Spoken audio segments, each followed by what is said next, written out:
El mensaje llegó a las 11:42 p.m. Una breve vibración en un teléfono que rara vez recibía nada más que órdenes de trabajo y amenazas de muerte, pero este era diferente. Era de un número desconocido, el número de un niño. Está pegando a mi mamá. Por favor, ayúdame. El jefe de la mafia, Matteo Ricci, se quedó mirando la pantalla. Al principio frunció el ceño pensando que era un error, una estafa, un número equivocado. Entonces llegó otro mensaje, más corto, más tembloroso. Me estoy escondiendo. Dice que la va a matar. Mateo contuvo la respiración. Había visto el miedo. Había causado miedo, pero nunca había visto esto. Una niña suplicando a un desconocido porque no le quedaba nadie más. Escribió solo 3 palabras. Voy para allá. Sin dudar, sin preguntas, sin pensarlo 2 veces. Sus hombres se quedaron paralizados cuando se levantó, cogió su abrigo y salió por la puerta. Jefe, ¿a dónde va? No respondió. No necesitaba hacerlo porque algo en las palabras de esa niña, esa desesperación temblorosa, tocó una parte de él que creía muerta hacía años. Mientras su coche recorría las calles a toda velocidad, apareció otro mensaje. Oigo pasos. Por favor, date prisa. Mateo apretó el volante. Su pulso se aceleró. Las luces se difuminaban a su paso. Cuando llegó a la dirección, ya lo sabía. Esa noche no llegaba como jefe de la mafia, llegaba como la única esperanza que le quedaba a esa niña. Y lo que encontró dentro de esa casa lo cambió todo. Quédate conmigo hasta el final, porque lo que Mateo descubrió en ese salón te dejará sin aliento. Antes de empezar, no olvides darle a me gusta a este video, suscribirte y comentar desde dónde lo estás viendo. Ahora, empecemos. Matteo Ricci había construido su imperio sobre un principio muy simple. No confíes en nadie, no ames nada, no sientas nada. Durante 23 años había gobernado las calles de Boston con mano de hierro envuelta en costoso cuero italiano. Su solo nombre podía silenciar una sala llena de criminales endurecidos. Su reputación se había forjado a base de sangre, traición y ese tipo de violencia calculada que mantenía despiertos por la noche a los hombres más débiles. Pero sentado en su sedán blindado, corriendo por calles vacías hacia una dirección que nunca había visto, Mateo sintió algo que no había experimentado en décadas: incertidumbre. El GPS anunciaba que faltaban 12 minutos para llegar al destino. 12 minutos para una niña que quizá no tuviera ni 12 segundos. Su teléfono volvió a vibrar. La pantalla se iluminó con otro mensaje que le oprimía el pecho. Ya no encuentro a mamá. Hay mucha sangre. Mateo pisó más fuerte el acelerador. El motor rugió por el tranquilo barrio mientras las farolas se sucedían como balas doradas. Había conducido por esas mismas calles innumerables veces, pero nunca así. Nunca con el peso de un miedo genuino aplastándole los pulmones. Verás, Matteo Ricci no debía preocuparse por niños al azar que enviaban mensajes de texto a números equivocados. No debía preocuparse por nada más que por los márgenes de beneficio y la expansión territorial. Pero aquella noche, mientras se dirigía a toda velocidad hacia una crisis que no podía controlar ni manipular, se encontró recordando cosas que había pasado años intentando olvidar. 25 años antes, Mateo era un hombre completamente diferente. Por entonces, se llamaba por su nombre de nacimiento Michael Rodríguez. Vivía en un apartamento pequeño con su hermana menor, Isabela, y su madre, Carmen. Eran pobres, pero felices. Carmen trabajaba turnos dobles en una fábrica textil, mientras que Michael cuidaba de Isabella después del colegio. La ayudaba con los deberes, le preparaba la cena y la acostaba contándole historias sobre valientes caballeros y princesas rescatadas. Isabela tenía 8 años. Tenía unos rizos oscuros que rebotaban cuando se reía y una sonrisa que podía iluminar su pequeña cocina en las mañanas más frías del invierno. Creía que su hermano mayor podía arreglar cualquier cosa, resolver cualquier problema y ahuyentar a cualquier monstruo que se escondiera debajo de su cama. Un jueves por la tarde de noviembre, Michael estaba trabajando en su empleo a tiempo parcial en un taller mecánico local cuando recibió la llamada. Su jefe le entregó el teléfono con expresión sombría. La voz al otro lado de la línea pertenecía a un agente de policía. Había habido un incidente en su edificio de apartamentos. Una disputa doméstica en la vivienda de al lado había degenerado en violencia. Se habían producido disparos a través de las finas paredes. Carmen e Isabela habían quedado atrapadas en el fuego cruzado. Michael lo dejó todo y echó a correr. Corrió por calles que de repente le parecían extrañas y hostiles. Pasó corriendo por esquinas familiares que ahora parecían lápidas, marcando la muerte de todo lo que había amado. Cuando llegó al hospital, las luces fluorescentes le parecieron lámparas de interrogatorio, exponiendo cada fracaso, cada momento en el que no había estado allí para protegerlas. Carmen sobrevivió con heridas leves. Isabela no. Michael sostuvo la mano de su hermana pequeña mientras las máquinas pitaban a su alrededor como latidos mecánicos, contando hacia atrás hasta el silencio. Ella parecía tan pequeña en esa cama de hospital, tan frágil, como una mariposa con las alas rotas. Los médicos hablaban en voz baja sobre una hemorragia interna y un traumatismo demasiado grave para que su pequeño cuerpo pudiera superarlo. Pero antes de que las máquinas se callaran, Isabela le apretó la mano por última vez. Lo miró con esos mismos ojos confiados que siempre habían creído que él podía arreglar cualquier cosa. Mikey, susurró, con una voz apenas audible por encima del equipo médico. Prométeme que ayudarás a otros niños cuando tengan miedo, prometió Michael. Fue la última conversación que tuvieron. Después del funeral, algo fundamental cambió dentro de Michael Rodríguez.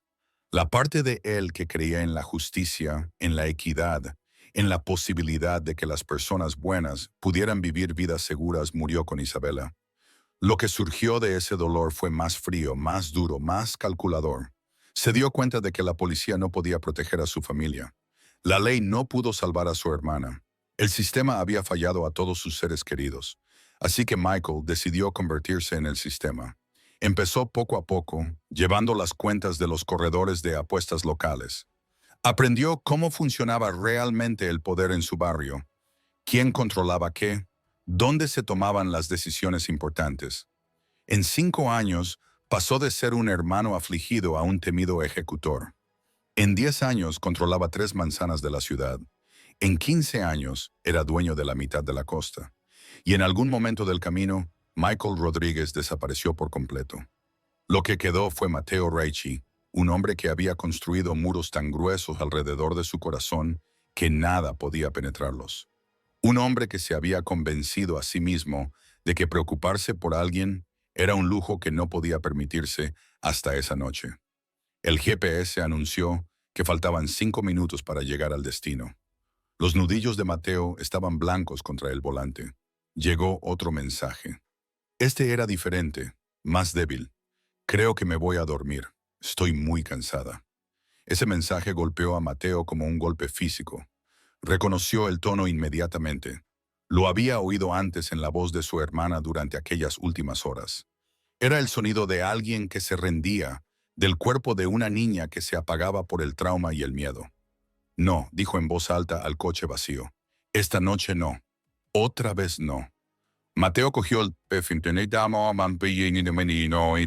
teléfono y escribió rápidamente mientras conducía con una mano.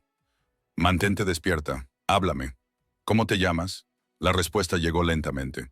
Emma, me llamo Emma. Emma, yo me llamo Matt. Ya casi he llegado. Tienes que mantenerte despierta por mí. ¿Puedes hacerlo? Lo intentaré. Buena chica. Háblame de tu mamá. ¿Cómo se llama? Sarah Peterson. Hace las mejores galletas con trocitos de chocolate. Me lee cuentos todas las noches. Mateo sintió que algo se rompía dentro de su pecho. Esta niña, escondida por el terror, hablaba de cuentos antes de dormir y galletas. Hablaba del tipo de vida normal y hermosa que Isabela nunca pudo terminar de vivir. El GPS anunció que faltaba 1 minuto para llegar al destino. Mateo pudo ver la dirección. Ahora era una pequeña casa de 2 pisos con la luz del porche rota y los setos crecidos. La mayoría de las ventanas estaban a oscuras, pero podía ver movimientos parpadeantes en el interior. Sombras bailando contra las cortinas corridas. Aparcó al otro lado de la calle y estudió la escena. No había coches de policía, ni ambulancias, ni vecinos asomándose a las ventanas. Lo que fuera que estuviera pasando dentro de esa casa estaba sucediendo en completo aislamiento. Emma y su madre se enfrentaban solas a esta pesadilla. Mateo revisó su arma, se ajustó la chaqueta y salió del coche. El aire nocturno era fresco y tranquilo. Podía oír sonidos amortiguados que provenían del interior de la casa, gritos, algo rompiéndose, la voz de una mujer suplicando. Su teléfono vibró una vez más. El mensaje de Emma le heló la sangre. Me ha encontrado. Mateo se acercó a la casa como un depredador acechando a su presa. Pero esa noche, los papeles se habían invertido. Esta noche, estaba cazando algo mucho más peligroso que miembros de bandas rivales o políticos corruptos. Estaba cazando a un monstruo que hacía daño a los niños. La puerta principal estaba ligeramente entreabierta, sin revelar nada más que oscuridad al otro lado. Mateo podía oír al agresor de Emma moviéndose por la casa, sus pesados pasos resonando contra los suelos de madera como truenos en el silencio. Una voz de hombre, arrastrada por el alcohol y la rabia, gritaba amenazas que hicieron que Mateo apretara los dientes. «Sal, mocoso, ¿crees que puedes esconderte de mí para siempre?» El teléfono de Mateo vibró. Emma había enviado un último mensaje. Solo 2 palabras que casi lo hicieron caer de rodillas. «Ayuda, mamá». Se deslizó por la puerta principal sin hacer ruido. La casa olía a cerveza rancia, humo de cigarrillo y algo más. Algo metálico que Mateo reconoció de inmediato. Sangre, sangre fresca. La sala de estar era una zona de desastre. Los muebles estaban volcados. Los marcos de fotos estaban destrozados por el suelo. Las fotos familiares estaban rotas y esparcidas como hojas caídas. En medio de todo eso yacía Sarah Peterson, la madre de Emma.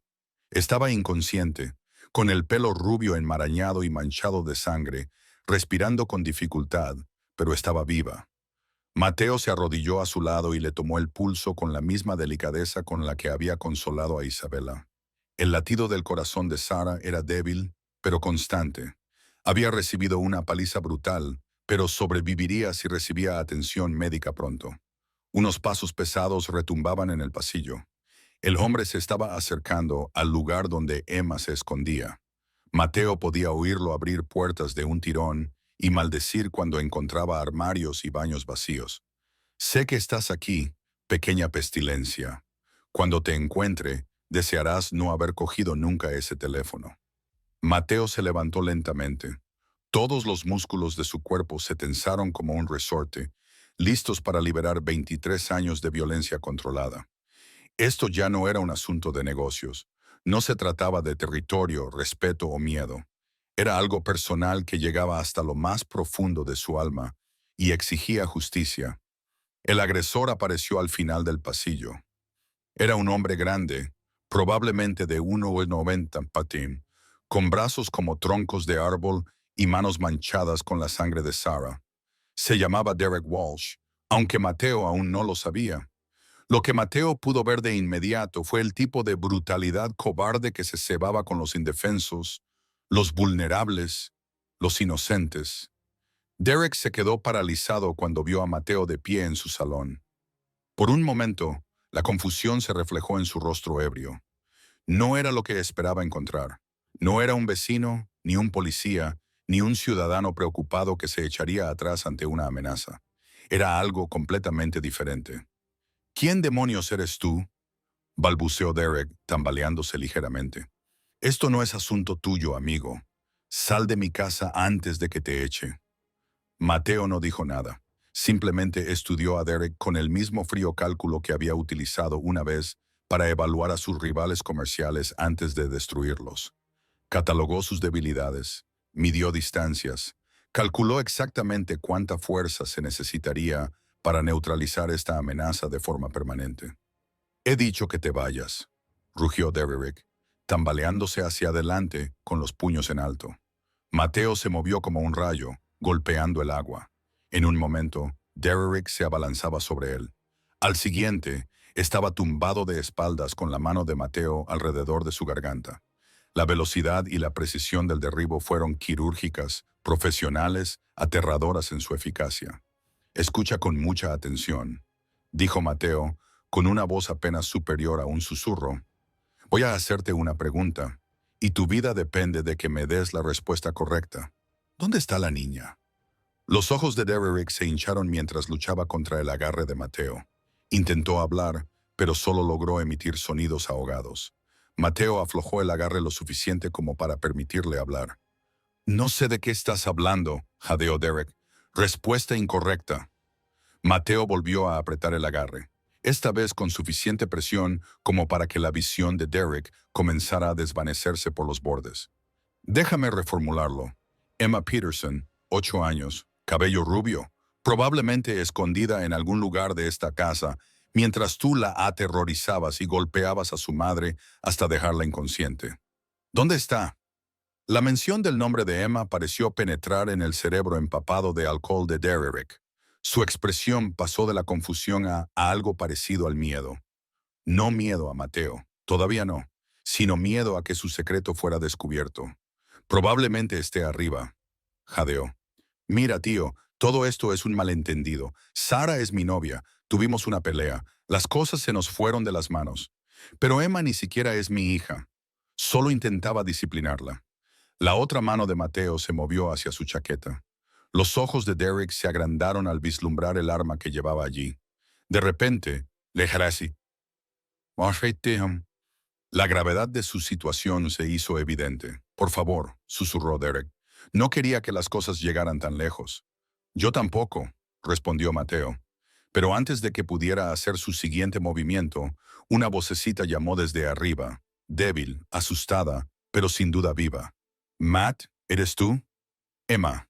Ella había recordado el nombre que él le había dado en su conversación por mensaje. Lo llamaba como si fuera una especie de héroe, una especie de salvador que podía hacer desaparecer a todos los monstruos. Mateo sintió que algo se movía dentro de su pecho. La misma grieta que había comenzado en su coche se amplió hasta convertirse en una fisura que amenazaba con romper por completo los muros que había construido con tanto cuidado. Estoy aquí, Emma, respondió. Ahora estás a salvo. Baja cuando estés lista. Derrick intentó liberarse del agarre de Mateo, pero era como intentar mover una montaña. No lo entiendes, suplicó. Esa niña no ha dado más que problemas desde que murió su padre. Sara no puede controlarla. Alguien tiene que enseñarle respeto. ¿Respeto? La voz de Mateo transmitía la misma calma mortal que había precedido a algunas de sus decisiones empresariales más violentas. ¿Quieres hablar de respeto? Se inclinó hacia él, con la cara a pocos centímetros de la de Dirk. Déjame hablarte del respeto.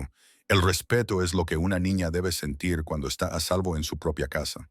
El respeto es lo que una madre debe esperar cuando intenta proteger a su hija. El respeto es lo que deberías haber mostrado antes de decidir aterrorizar a una familia. Se oyeron pasos en las escaleras, ligeros, vacilantes, pero cada vez más cercanos. Emma bajaba para encontrarse con el desconocido que había respondido a su desesperada petición de ayuda.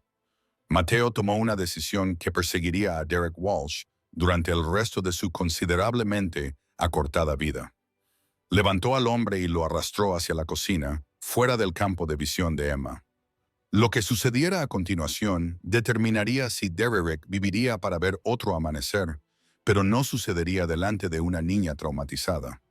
Emma llamó a Mateo por encima del hombro. Quédate con tu mamá. Voy a llamar a una ambulancia. Ahora todo va a salir bien. Mientras empujaba a Derek hacia la cocina, Mateo vio por primera vez a Emma Peterson. Estaba de pie al pie de las escaleras como un fantasma, con su pequeño cuerpo temblando en un pijama decorado con unicornios de dibujos animados.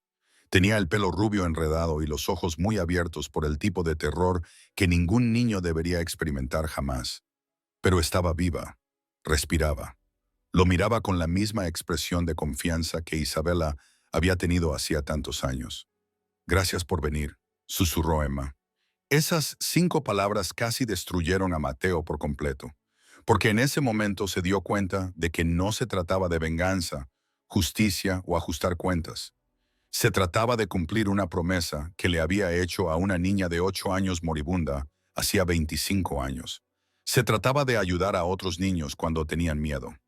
La puerta de la cocina se cerró detrás de ellos y Derek Walsh se encontró cara a cara con un hombre que acababa de recordar lo que se sentía al tener algo que valía la pena proteger. En la cocina, lejos de los inocentes ojos de Emma, Derek Walsh descubrió lo que significaba enfrentarse a un hombre que no tenía nada que perder y todo que proteger. La luz fluorescente del techo parpadeaba como un latido agonizante, proyectando sombras que bailaban sobre el rostro aterrorizado de Derek. Mateo empujó a Derek contra la encimera de la cocina con precisión quirúrgica. Cada movimiento era calculado, controlado, intencionado. No se trataba de la furia salvaje de un matón callejero, ni de la violencia desesperada de alguien que lucha por sobrevivir.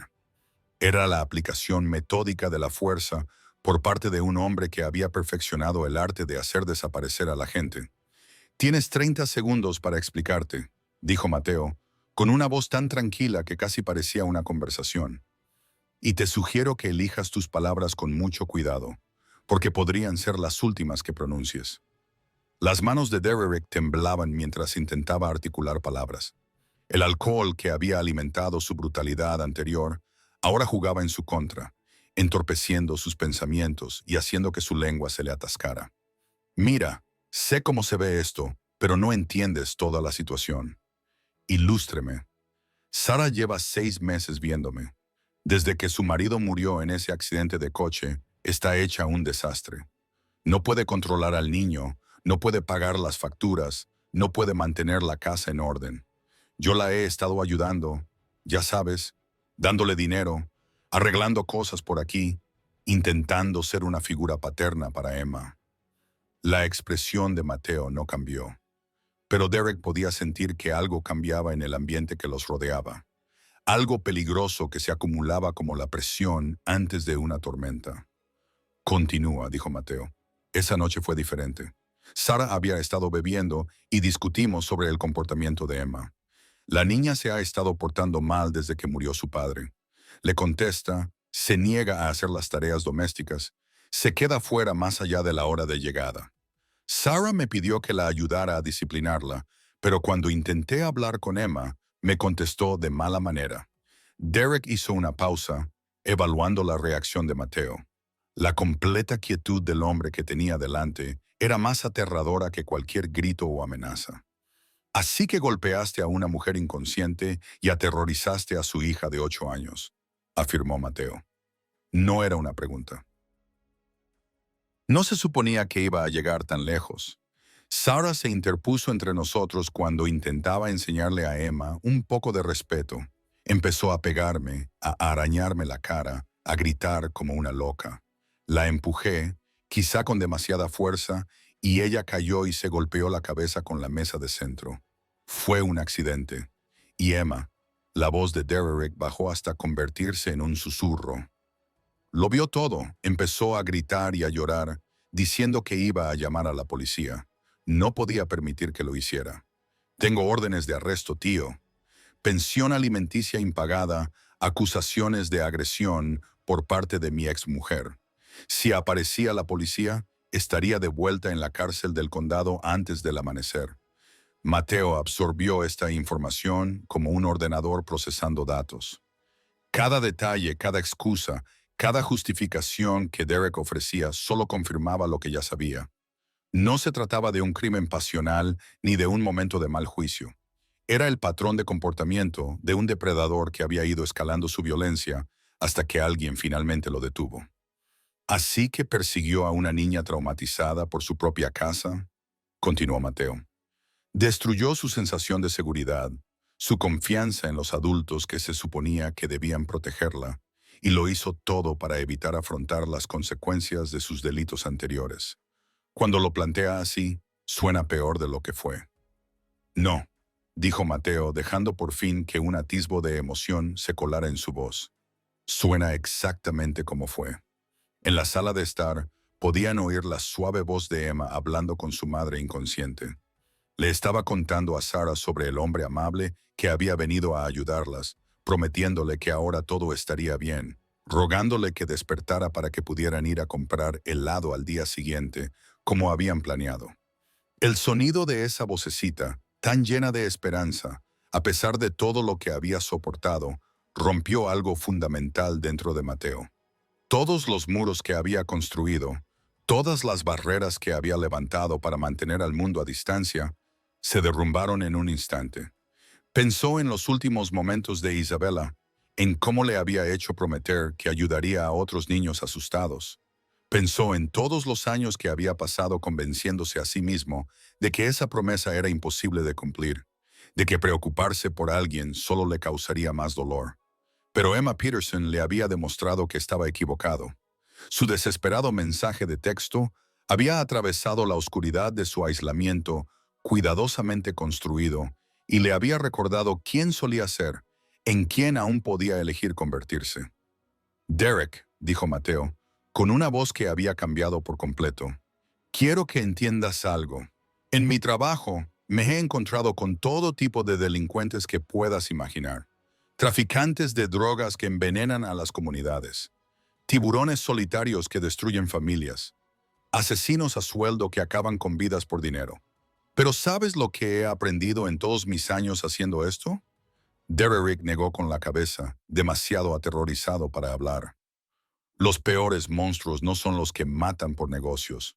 Son los que hacen daño a los niños por placer. El teléfono de Mateo vibró. Un mensaje de texto de uno de sus lugartenientes preguntando por su ubicación. Lo ignoró por completo. Esa noche, el imperio empresarial, que había tardado décadas en construir, le parecía menos importante que la niña de 8 años que estaba en la habitación de al lado y que había confiado en un desconocido para salvarle la vida. Esto es lo que va a pasar, continuó Mateo. Vas a salir por la puerta trasera y desaparecerás de esta ciudad para siempre. No volverás a ponerte en contacto con Sarah Peterson. No volverás a acercarte a menos de 10 millas de Emma Peterson. Vas a buscar un nuevo lugar donde vivir, un nuevo trabajo, tal vez incluso un nuevo nombre, si eres inteligente. Los ojos de Derek se abrieron con esperanza. No era la sentencia de muerte que habías esperado. Pero, añadió Mateo, y esa sola palabra tuvo el peso suficiente para aplastar por completo el alivio de Dirk.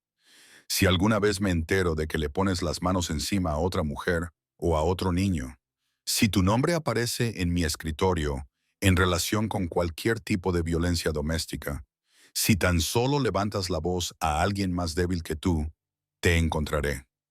Mateo se inclinó hacia él y bajó la voz hasta un nivel apenas audible. Y cuando te encuentre Derek Walsh, lo que te hará que esta noche parezca una conversación amistosa entre amigos. ¿Nos entendemos? Derek asintió frenéticamente, con el sudor golpeándole la frente a pesar del aire fresco de la noche. Bien. Ahora desaparece de mi vista antes de que cambie de opinión y no te deje salir de aquí. Derek se apresuró hacia la puerta trasera, con las manos temblando tanto que apenas podía girar el pomo. Cuando salió a la oscuridad, Mateo le lanzó una última advertencia. Derek, el reloj empieza a correr ahora.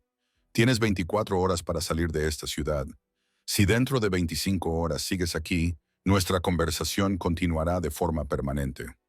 La puerta se cerró de golpe, dejando a Mateo solo en la cocina con el peso de su decisión. Había dejado vivir a Derek, pero no por piedad. Lo había dejado vivir porque matarlo habría sido la solución fácil, la solución de siempre. Esta noche requería algo diferente. Esta noche requería el tipo de justicia que daba segundas oportunidades al tiempo que dejaba claras las consecuencias.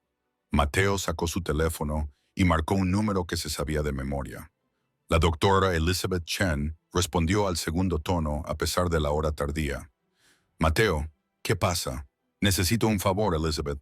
Una mujer llamada Sarah Peterson, inconsciente por un traumatismo craneal, probablemente una conmoción cerebral.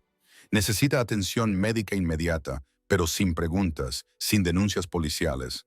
¿Dónde estás? Mateo le dio la dirección. La doctora Chen había sido su médico personal durante 15 años y entendía las reglas tácitas de su acuerdo. Trataba sus lesiones, las de sus hombres y ocasionalmente las de personas que necesitaban ayuda, pero no podían permitirse involucrar a las fuerzas del orden. Estaré allí en 20 minutos, dijo. ¿Tiene esto que ver con el trabajo? No, respondió Mateo, sorprendiéndose a sí mismo con la honestidad de esa respuesta. Es algo personal. Después de terminar la llamada, Mateo volvió a la sala de estar, donde Emma estaba sentada junto a su madre, sosteniendo la mano de Sara y susurrándole palabras de ánimo. La visión de su pequeña figura manteniendo una compostura tan valiente ante un trauma inimaginable le recordó tan poderosamente a Isabella que tuvo que apoyarse en el marco de la puerta para no caer. Emma levantó la vista cuando él se acercó. Tenía los ojos rojos de llorar, pero también había algo más en ellos.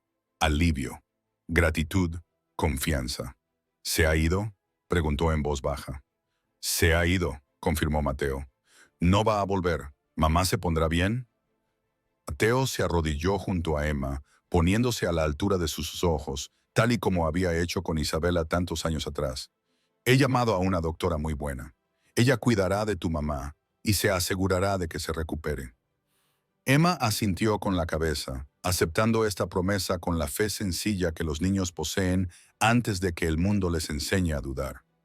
Matt, dijo ella, utilizando el nombre que él le había dado durante su conversación por mensaje. ¿Por qué has venido a ayudarnos? Ni siquiera nos conoces. La pregunta le golpeó como un golpe físico. ¿Cómo podía explicarle a una niña de 8 años que su mensaje desesperado había atravesado décadas de dolor enterrado y había despertado partes de su alma que creía muertas para siempre? ¿Cómo podía decirle que ayudarla era en realidad cumplir una promesa que le había hecho a otra niña que no había vivido para ver su 9º cumpleaños? ¿Por qué? Dijo finalmente. Alguien muy importante me hizo prometer una vez que ayudaría a los niños cuando tuvieran miedo. ¿Quién era? Mi hermana. Se llamaba Isabela. Emma pareció considerarlo seriamente. Era simpática. Era la persona más simpática que he conocido nunca. ¿Dónde está ahora? Mateo sintió que las lágrimas le brotaban por primera vez en 25 años. Está en el cielo, pero creo que te habría caído muy bien. Emma extendió la mano y le cogió la suya con el mismo gesto de confianza que Isabela había utilizado durante aquellos últimos momentos en el hospital. El contacto provocó una onda expansiva en las defensas emocionales cuidadosamente controladas de Mateo. Me alegro de que hayas cumplido la promesa que le hiciste, dijo Emma con sencillez. En ese momento, Mateo se dio cuenta de que todo en su vida le había llevado hasta ese punto. Toda la violencia, todo el poder, todo el miedo que había acumulado a lo largo de los años de repente parecían una preparación para algo más grande. Había construido un imperio de oscuridad. Pero esa noche, ese imperio había servido a la luz. Las luces de los coches barrían las ventanas delanteras. La doctora Chen había llegado con su equipo médico y su discreción intacta. Pronto Sara recibiría los cuidados que necesitaba y Emma recuperaría a su madre. Pero Mateo sabía que su participación en sus vidas no había hecho más que empezar, porque por primera vez en décadas había encontrado algo que merecía la pena proteger y que no tenía nada que ver con el territorio, los márgenes de beneficio o el respeto ganado a través de la intimidación. Había encontrado una familia que lo necesitaba, y quizás lo más importante, había encontrado el camino de vuelta a la promesa que le había hecho a Isabela hacía tantos años. La promesa que transformaría no solo las vidas de Emma y Sara, sino también la suya propia de formas que aún no podía imaginar. Mientras la doctora Chen atendía a Sara y Emma observaba ansiosa desde el sofá, Mateo salió a hacer otra llamada telefónica.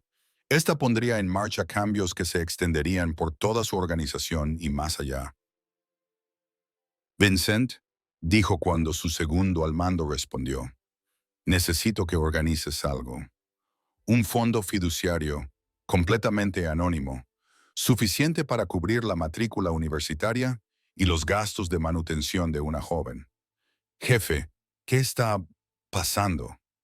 Estoy cumpliendo una promesa, respondió Mateo.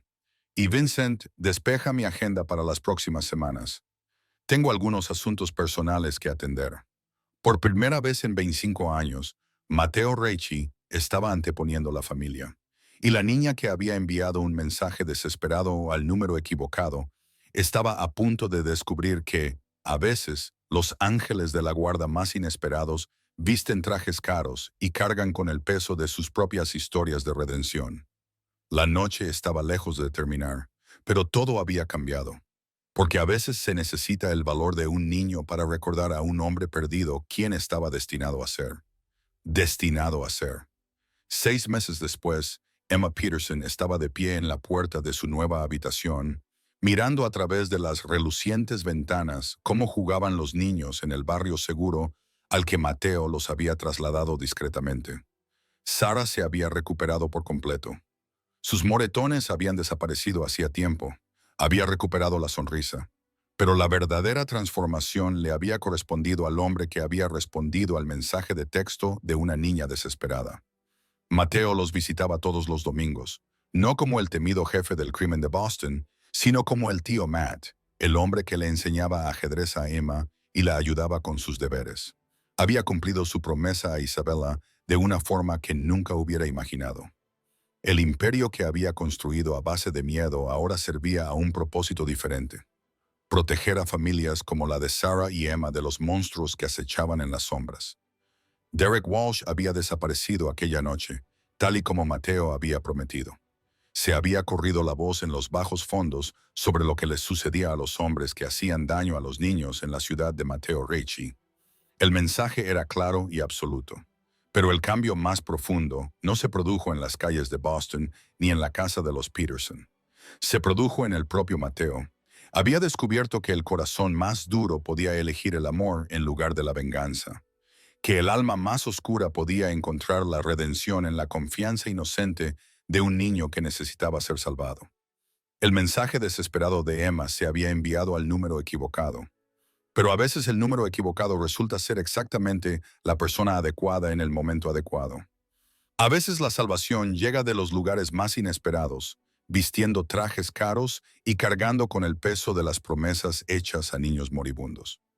Gracias por vernos y recuerden suscribirse para ver más historias reales increíbles que demuestran que incluso los corazones más rotos pueden sanar cuando se les da la oportunidad de proteger algo precioso. Esto